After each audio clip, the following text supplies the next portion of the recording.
Hello mga kitty! Good morning! Welcome to my vlog. Ayan, nakikita nyo naman, magluluto po ako ng aming almusal. Meron po kami ditong sugar. Meron din ditong champorado. Ito po ang aking lulutuin. Tapos meron tayo gatas. Ayan, bali instant champorado po ang aking gagawin. So let's go!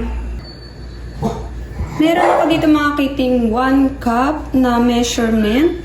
Ayan, maglalagay lang tayo ng water na 5 cups. Para hindi tayo magkamali. Ayan, 1. Mas maganda na yung may measurement tayo. 2.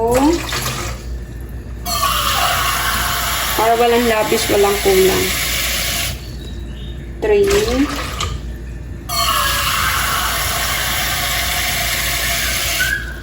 4.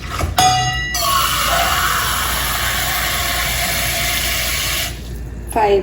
Ayan, 5 cups of water ang kailangan natin sa ating champorado. Kailangan natin yung ating water. Ayan. Tapos, ito yung sugar. Half cup of sugar po yung ilalagay natin.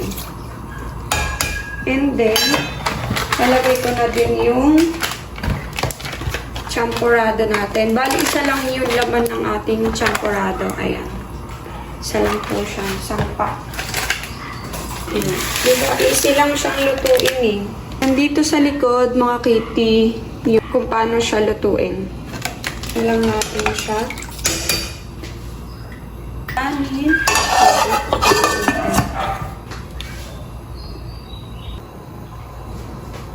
Check natin siya mga kitty. Kailangan hinahalo din natin ang champorado dahil pwede siyang masunog. Ayan, ayan, nagbubuo siya. Kailangan natin siyang paghiwalay-hiwalay. Natin ulit siya, pakuluin lang natin. Hintay natin lumambot yung ating champorado.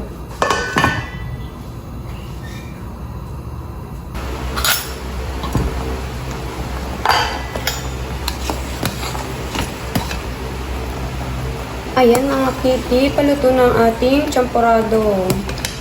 Ayan po. Watay. Konting kulo na lang. Halo-haloin lang natin siya para hindi siya dumikit. Ayan mga kitty. Luto na ating champorado.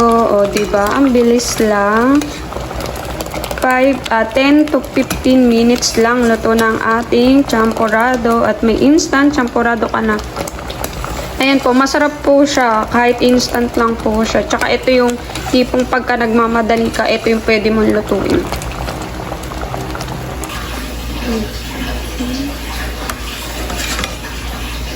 Champorado na ating niluto. Lalagyan ko lang ng gatas. Gusto ko yung maraming gatas. Ayan.